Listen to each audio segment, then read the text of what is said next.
Hi everyone, this is Mr. Cervone. Welcome to my math channel. In today's lesson, we will be learning about postulates and theorems. We will also see the connection between logic and theorems. So let's get started with the do now.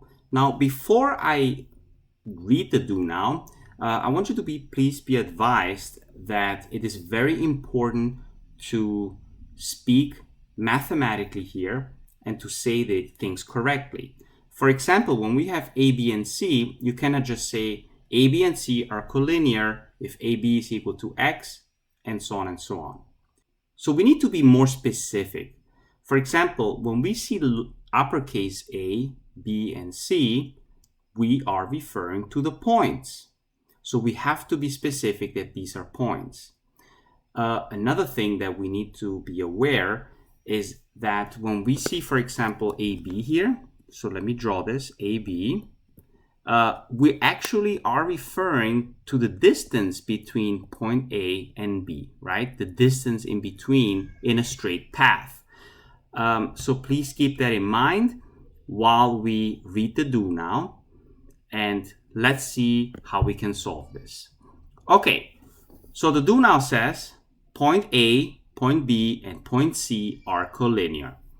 If the distance between points A and B is equal to 2x, the distance between point B and C is equal to x plus 6, and the distance between points A and C is equal to 24, then what is the distance between point B and C?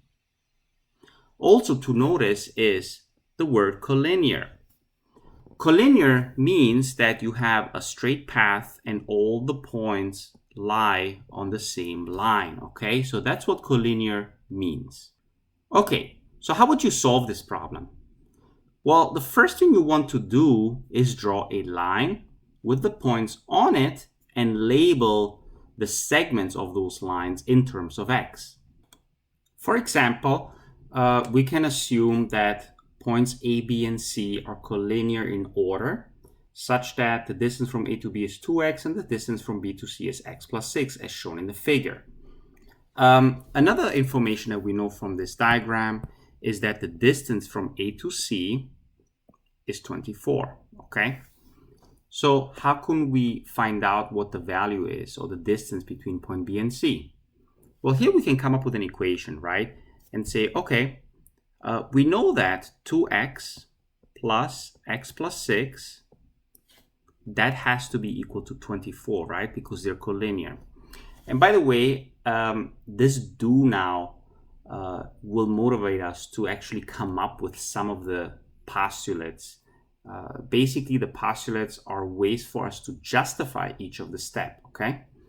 But anyways, let's continue here. So now we have 3x equal to, so we can subtract 6 on both sides and we end up with 18, okay? So now we have x is equal to 6, okay?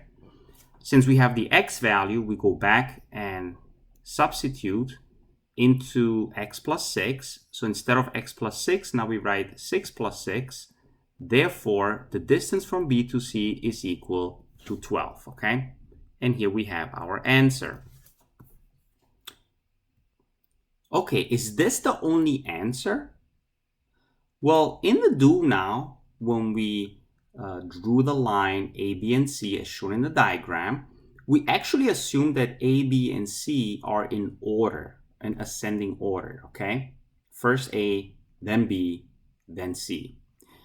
Notice that in the do now, it doesn't say that A, B, and C are in that order, right? The only thing that it mentions is that the points are collinear.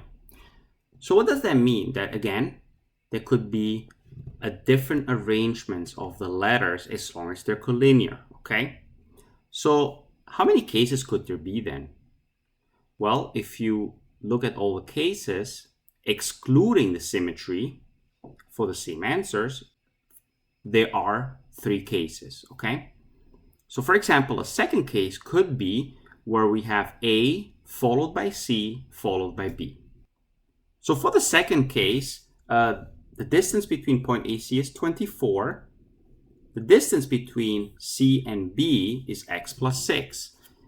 So we also mentioned that the value or the distance between A and B, if we go back here, is 2x, okay? So let's write this in. So we know 2x. So what's the equation here? So now we know that 24 plus x plus 6 has to be equal to 2x, okay?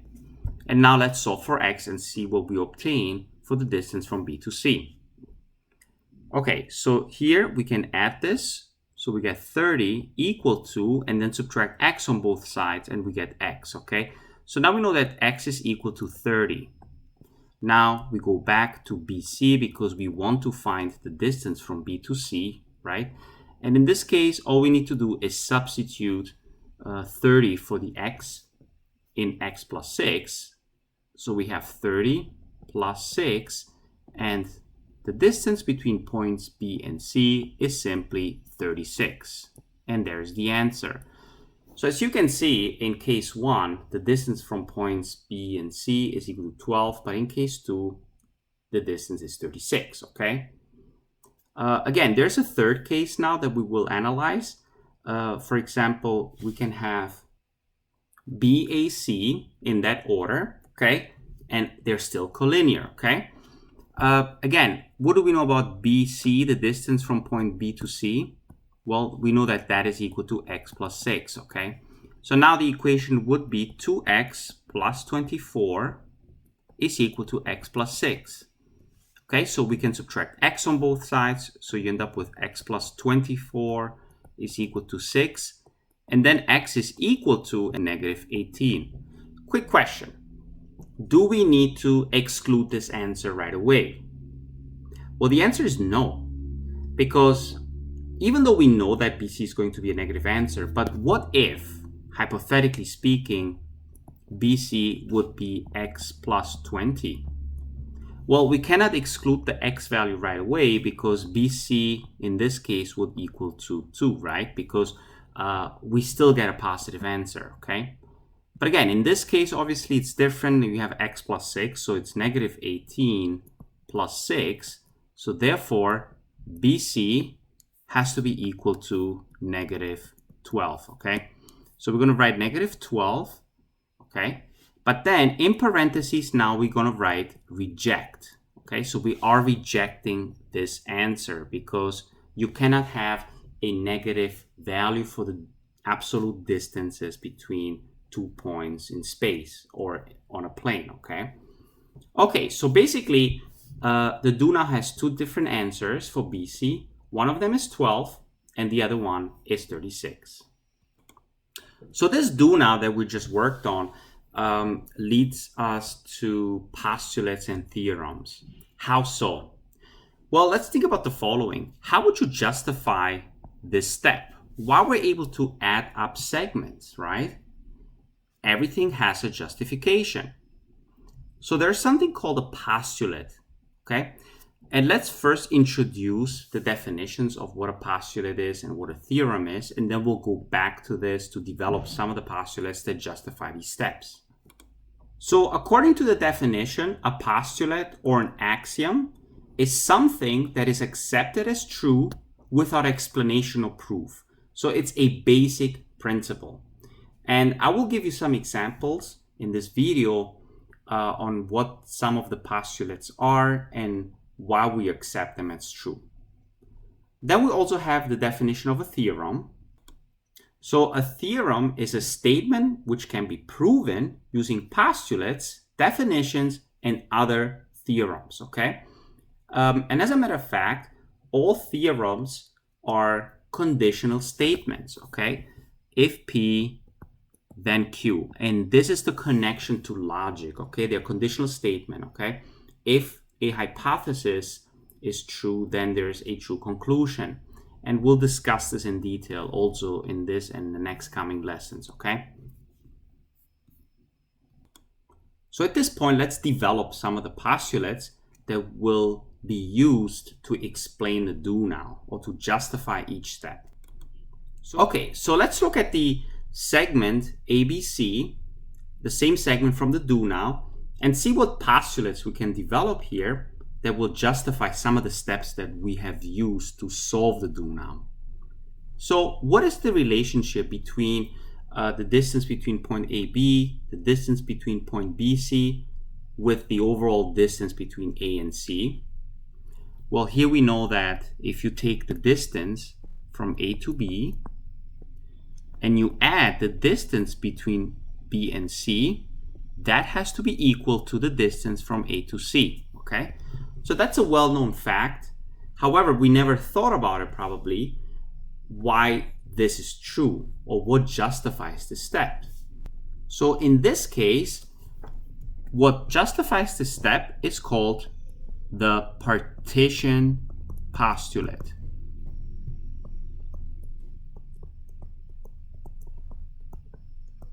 Okay. Why is it called partition postulate?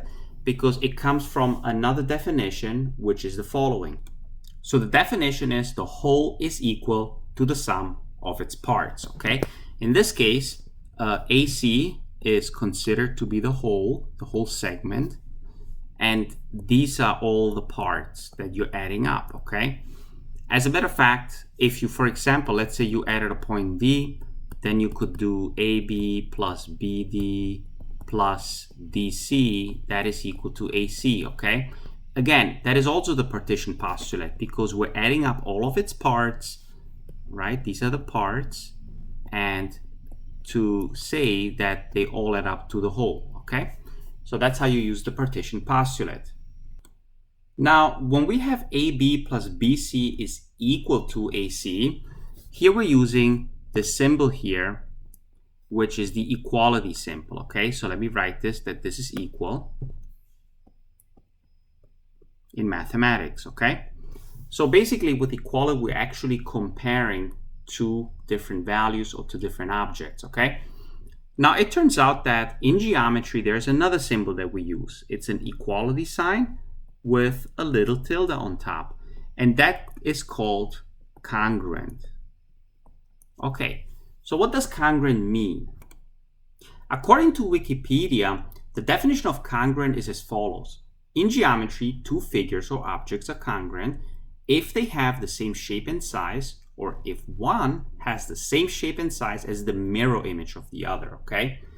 So just imagine you have like two shapes. For example, as you can see in the figure here below on the left, two triangles are congruent because they just have the same shape and size, okay? And on the right bottom figure, you can see that segments also can be congruent. For example, here we have segment EF is congruent to segment HG because they have the same size, okay? And also segment AB is congruent to segment CD. And the way we denote it is usually with these tick marks here, okay? As you can see here on the drawing, you have a tick mark here and one here. That shows that the two segments are congruent. And same thing with this one. You have two tick marks to show that these two are congruent. Now, it would be incorrect if we only put one tick mark here because that would denote that these two are congruent, but they're actually not. And the way we differentiate is by putting two tick marks here, okay? So that's the difference between congruent and equal, okay? Equal just refers on some type of quantity, a measure. For example, 2 feet or 3 feet, or they're equally distant. However, congruent does not look at the distances, but just at the same sizes and shapes, okay? Now, let's go back to the segments. Now, for segment ABC, we can now write the same thing, okay? We know that AB plus BC equal to AC by referring to the distance between those points because of the partition postulate.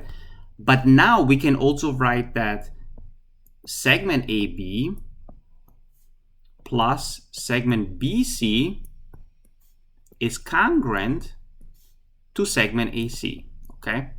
So basically what this is saying is that imagine you're taking this piece over here, which is AB, and you're adding it or putting it next to segment AB, you put segment BC.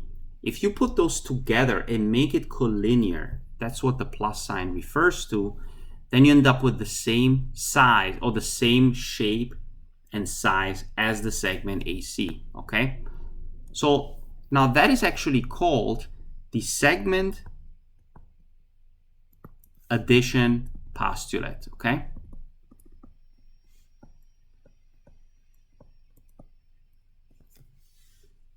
Now again, why do we have this?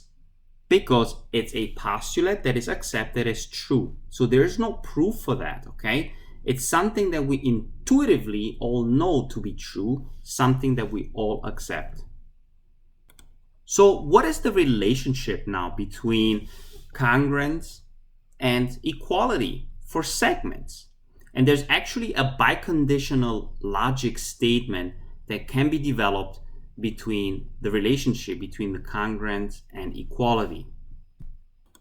So let's say you have two segments, okay? Segment AB and segment CD.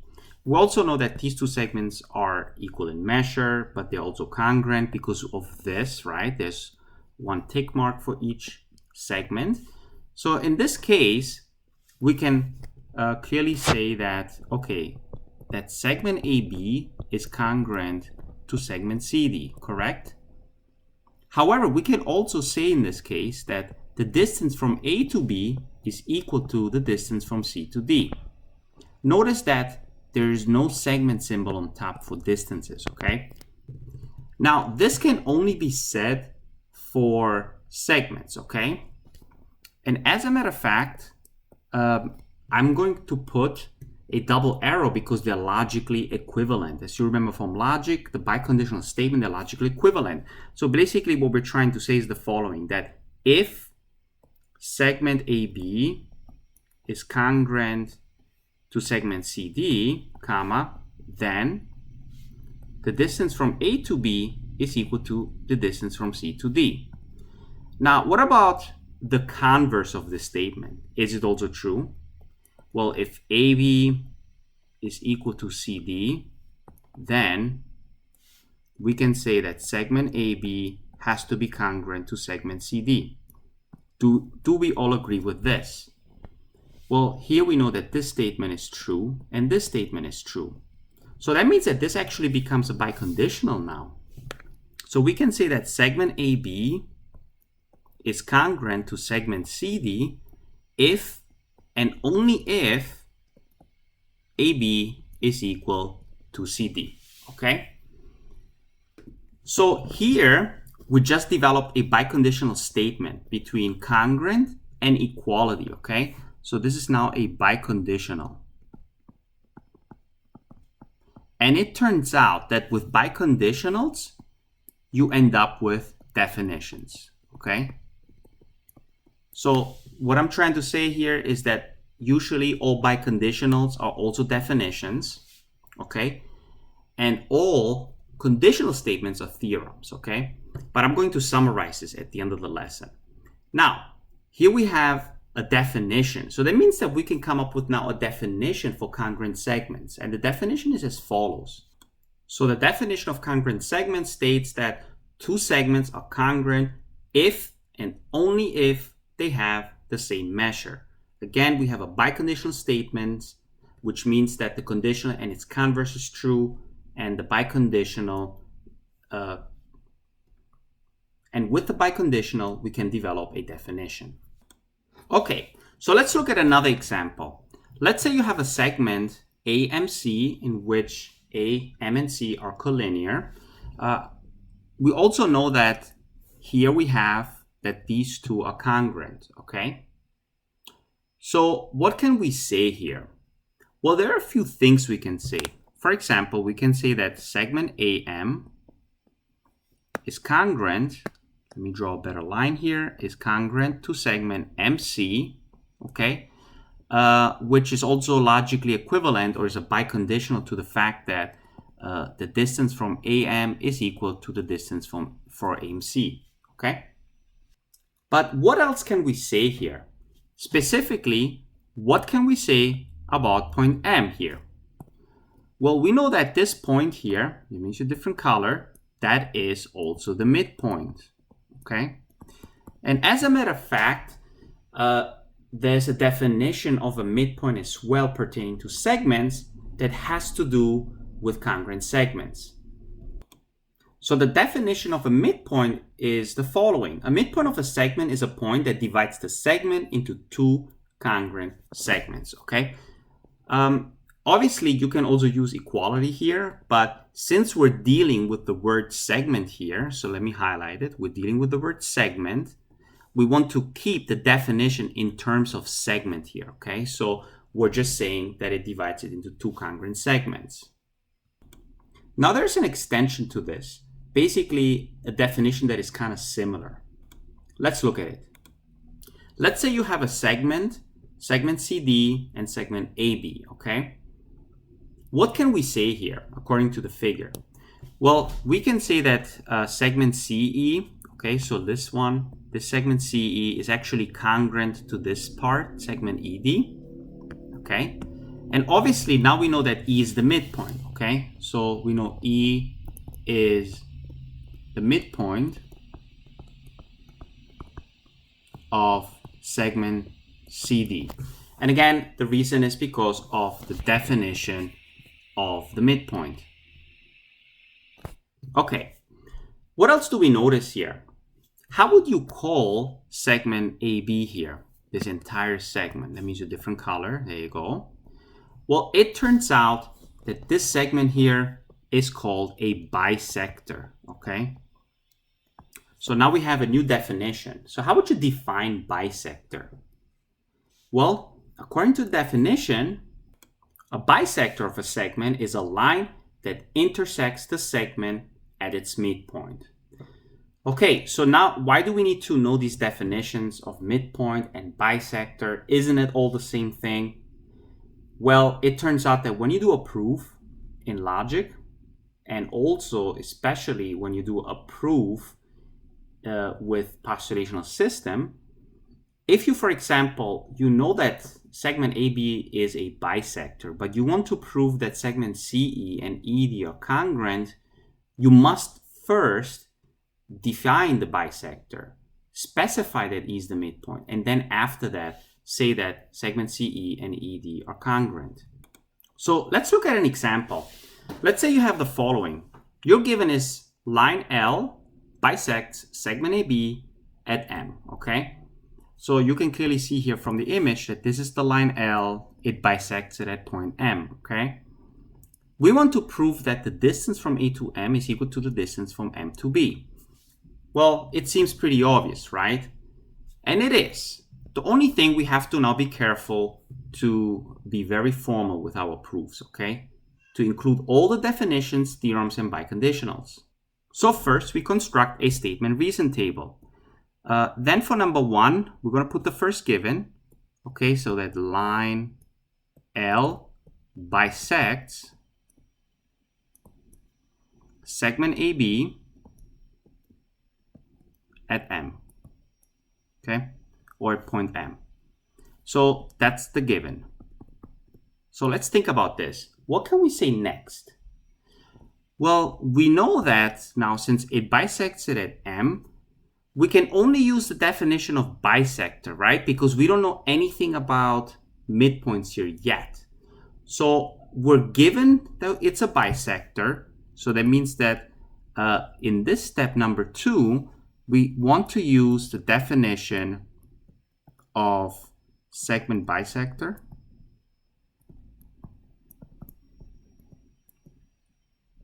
Right? To state that M is the midpoint of segment AB, okay? Okay, so we got that. And now what we want to do here is for number 3, now we can use a definition of a midpoint, right? Because now we know that, okay, so now we know it's a midpoint.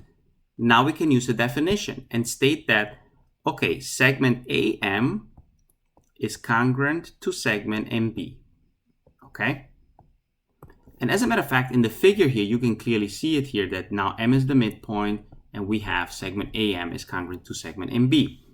Now that is called the definition of midpoint, right? Because as you remember, according to the definition, a midpoint is a point in which it divides the segment into two congruent segments. Okay, now finally we can write for number 4 that AM is equal to, or the distance between point AM is equal to the distance between point M and B. Okay, and now we're going to use the definition of congruent segments. Okay, now in a proof, it is totally okay to use the congruent symbol as we did over here. Okay, now let's also add the citations here. Okay, so here we're referring to step 1. Okay, we define the segment bisector because it's given in step 1. Definition of a midpoint because it's given in step 2. And then definition of congruent segment because it's given in step 3. Okay, so we put the citations here. So that's basically how you do the proof here for this particular example here. And we are going to learn to do more proofs in the next coming lessons pertaining to segments and so on. Okay, so here's a summary of today's lesson about postulational systems, okay, or postulates and theorems. So we first learned that postulates is something that is accepted without explanation or proof, okay? It's something accepted as true. We learned about the partition postulate, which is the whole is equal to the sum of its parts, okay? And we learned about the segment addition postulate, where you use the segment symbol on top. Then we learned about theorems, okay, which are statements that can be proven using postulates, definitions, and other theorems.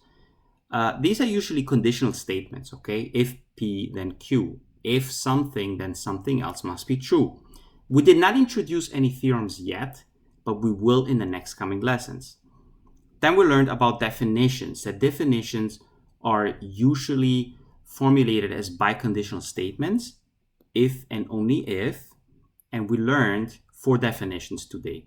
The definition of congruent, and then we learned the definition of congruent segments, definition of a midpoint, and the definition of a bisector.